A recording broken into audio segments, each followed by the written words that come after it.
going on? Brian Tong here, and welcome to the Apple Bit. Say it with me for everything good and bad inside the world of Apple. The iPhone 12 rumor mills, they keep rolling. The iPad Pro could finally be getting the keyboard that I have been asking for, and the Apple Card, it just keeps getting better. But let's start with the iPhone 12 Pro. The latest report is that it could come in a new midnight blue finish, replacing midnight green, according to X-Day developer Max Weinbach, who revealed the news to Everything Apple Pro. Midnight green was a popular pick for the 11 Pro, even if almost everyone still threw a case on it. You can take a look at the mock-up here because a new iPhone color, you know, it always brings the buzz. But what do y'all think of this? Is it a yes or pass for you? I think it's all right, but going midnight blue feels a little too close to the Samsung Galaxy, honestly, for me. Now, I'd still stick with the space gray. That's what I got with the 11 Pro, but I know how important it is for some of you to know that your phone is that new color under your case, because that stuff matters in life. Now, we're expecting 4 new OLED iPhone models with the 5.4-inch display, potentially 2 6.1-inch ones, and a 6.7-inch display. Japanese blog Mako Takara says the 6.7-inch model will be nearly 10% thinner at 7.4 millimeters to be really more hipster and skinny jean friendly, and taller than last year's 11 Pro Max. The 5.4-inch and lower end 6.1-inch will have dual lens camera setups like the 11, while the higher end 6.1-inch and 6.71-inch will have the triple lens camera and time of flight sensor.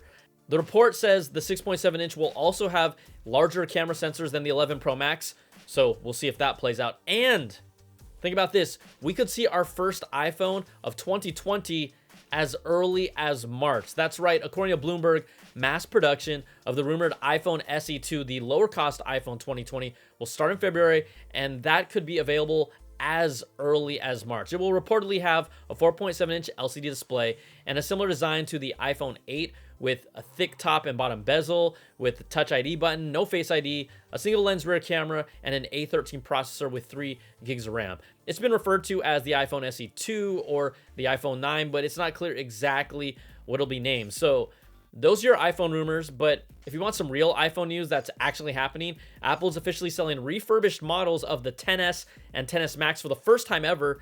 Their availability may change, but at this time of this video, they were available in space gray, silver, or gold at 64, 256, and 512 gig storage options, with all of them being unlocked SIM-free models. So with the XS 64 gig model starting at $699, you can then extend its coverage for an additional year with Apple Care Plus for $199. This is something that we haven't seen, and it could be a deal for you. All right, also something that I've been waiting for, I talked about it earlier. DigiTimes reports Apple may release a smart keyboard with a scissor-switch keyboard design for its next-gen iPad or iPad Pro models. I even asked for it in my video about what Apple needs to do better in 2020.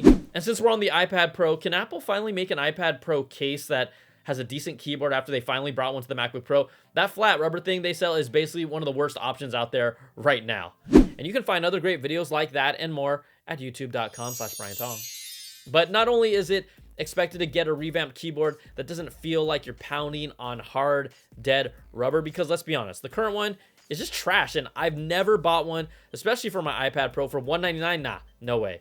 Now, the full report says it will likely release with a glowing scissor-switch keyboard, which means that we could see a backlit iPad keyboard accessory that could feel just as good or as close to a revamped MacBook Pro keyboard from Apple. There are third parties that do this. And you know what? If that really happens, that's a good Apple. Yeah! And Apple's also probably feeling pretty good about itself after Jennifer Aniston won the Screen Actors Guild Award for Best Female Actor in a Drama Series for The Morning Show. She's honestly great in it, and it's a side of her that we've never seen. It's also the only Apple TV Plus show I was able to get through start to finish that I even cared about. New content and shows, they're on their way, and honestly, the service really needs it. But Bloomberg reports Apple's thinking about creating podcasts focused on shows and movies from Apple TV Plus. Right now, there wouldn't be too much to talk about because, again, they still only have a handful of shows compared to the competitors like Netflix that has podcasts with behind-the-scenes looks at their shows. We know that Apple could do something similar, but if it's just inside baseball of how great each show is and why you should watch, people aren't drinking that much of the Apple Kool-Aid, right? Well, actually, I should never even question that. All right, in a quick hit, Apple TV Plus competitor Disney Plus will be coming to Europe a week earlier than planned.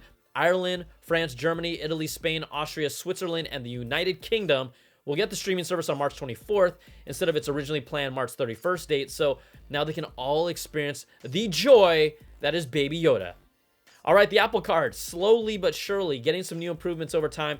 You can now export your transactions into a spreadsheet that can then be imported into some of your budgeting apps. You couldn't do this before. Just open the Wallet app, choose your Apple Card, then tap on the card balance option, find the monthly statement you want, and then choose export transactions to get it. They've also grown their list of partners that you can get 3% cash back on, including Nike, Walgreens, Uber, T-Mobile, and Dwayne Reed. But in the most important news that you will hear all year, you can get 50% off of gameplay if you load your Dave & Buster's Power Card in the Dave & Buster's app using Apple Pay. I'm sorry, but this is just amazing and good until January 30th. So, you know, if you want to take that special someone out for a really classy date, I think nothing says that I love you more than Dave & Buster's. And for 50% less, like, you'll save money whether you score or not playing the video games. So, you know what? Maybe you all have other suggestions for Apple Pay on what places you'd like them to partner with so you could save some money on a date. Hey, I'm asking you all to put them in the comments, or even just like great date ideas, because I read them all and it can also help me out. So I do really think, though, it's going to be pretty hard to top Dave & Buster's.